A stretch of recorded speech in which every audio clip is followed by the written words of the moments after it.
হয় যোৱাকালি এই বিষয়ে মাননীয় মুখ্যমন্ত্ৰী মহোদয়ে ভিডিঅ' কনফাৰেন্স লৈছিলে আৰু আজি অলপ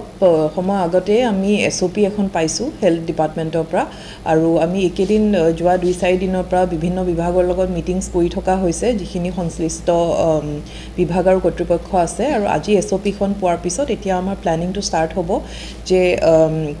পৰ্যায়ক্ৰমে আমি কোনকেইটা ডিপাৰ্টমেণ্ট চাৰ্জিকেলখিনি কেতিয়া gynaecology department non surgical OPD IPD কি ধৰণে আমি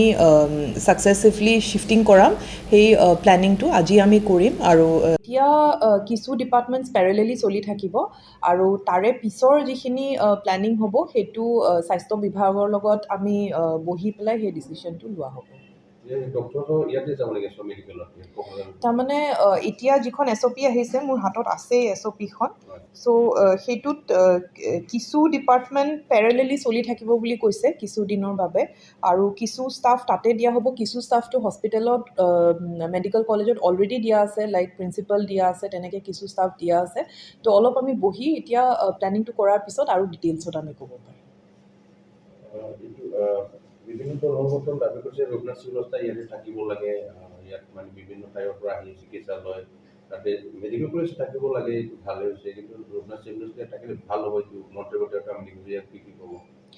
হ'ব কথাটো মই হেল্থ ডিপাৰ্টমেণ্টৰ লগত মই যেনেকৈ কৈছোঁ যে ফাইনেল হেৰিটো মই নাজানো আৰু কিছু ডিপাৰ্টমেণ্টছ পেৰেলেলি চলি থাকিব বুলিও কোৱা হৈছে তো এইটো অনলি আফটাৰ প্ৰপাৰ ডিছকাশ্যন মই জনাব পাৰিম এজ অফ নাও মই নাজানো টেণ্টেটিভলি আই থিংক আমি মানে শ্বৰ্ট ন'টিছত আমি কৰিমেই আৰু শ্বিফটিংটো তো যে মানে যিমান সোনকালে সম্ভৱ হয় উইল ডু দ্য প্ৰচেছ তেনেকুৱা টাইম ফ্ৰেম নাই কিন্তু এতিয়া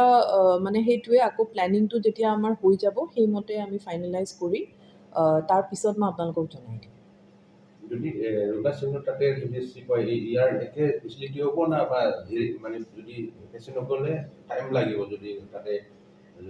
ট্ৰিটমেণ্ট ল'ব লাগে ইয়াৰ আমি চিভিল হস্পিটেল যদি সোনকালে হৈ যায় বা সোনকালে এমাৰ্জেঞ্চি কেছ ইজি প্ৰচেছ হৈ যায় কিন্তু মেডিকেল কলেজত এইটো সুবিধা হ'ব লাগে পাব্লিকসকলে পেচেণ্ট নাই অফক'ৰ্ছ নট মেডিকেল কলেজততো ফেচিলিটিজ আৰু আপগ্ৰেডেডেই হয় সেইটো সদায়ে হয় এখন মেডিকেল কলেজ থাকিলে নিশ্চিতভাৱে যিখিনি ফেচিলিটিজ থাকে ভাল থাকে ডিপাৰ্টমেণ্টছো থাকে তো এনেকুৱা ধৰণৰ কোনো মানে হেৰি হ'ব নালাগে এনেকুৱা ধৰণৰ মানে ৰাইজৰ মাজত এটা শংকাও হ'ব নালাগে আৰু অলপ ডিটেইলছ মই গম পালে আকৌ আপোনালোকক জনাম বাট ডেফিনেটলি মেডিকেল কলেজ এখন য'তেই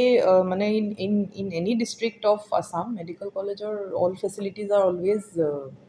ষ্টেট অফ দি আৰ্ট ভাল হয় আৰু আমাৰ নতুনকৈ আপোনালোকে নিজেও কনষ্ট্ৰাকশ্যনখিনি দেখিছে সেইটোৱে মই গোটেই ডিটেইলছখিনি জনাম অলপ দেৰিকৈ আপোনালোকক জনাই আছোঁ এজ অফ নাও কিছু ডিপাৰ্টমেণ্টছ পেৰেলেলি চলিব কিছু ডিপাৰ্টমেণ্টছ তাতে যাব থেংক ইউ